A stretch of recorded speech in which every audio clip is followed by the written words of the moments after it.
Това е нашата система за наблюдение на процесите в кошерите. Тя се състои ето тази част, това е нейният кантар. Кошера се поставя върху нея и сутрин и вечер се измерва теглото, като така се отчита добива на мед колко е през деня. Тя работи с слънчеви батерии вече, т.е. няма нужда от електричество при нея, защото при нея консумацията на ток е доста по-малка. Също вътре има батерия, която се зарежда от слънчевата батерия. И има някакъв капацитет, който при примерно 10 дена, мисля, че беше при липса на слънце, все още ще продължава да работи и няма да има проблем.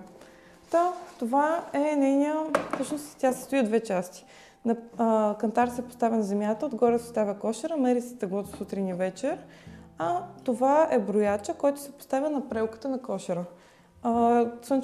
Добре е така да бъде поставен кошера, че все пак да има слънце върху слънчевата батерия, за да може да се захранва.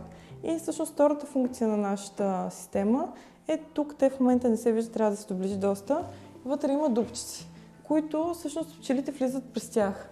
И системата като импулси ги отчита тези пчели и брои колко пчели влизат и колко излизат.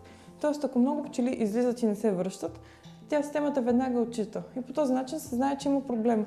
Дали е натряване, дали е нещо друго, но има нещо, което вътре в кошера ги притеснява и те излизат и не се връщат. И по този начин пчеларя, чрез телефона или компютъра, отдалече, без да се налага да пътува, знае, че в този кошер има проблем. Най-вероятно в кошерите до него също има някакъв проблем.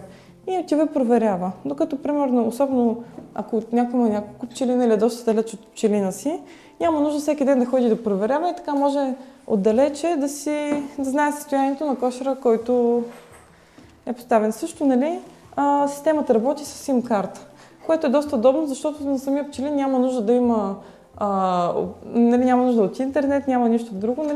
SIM-картата не е към някой оператор, тя е към мрежата, която е най-силна.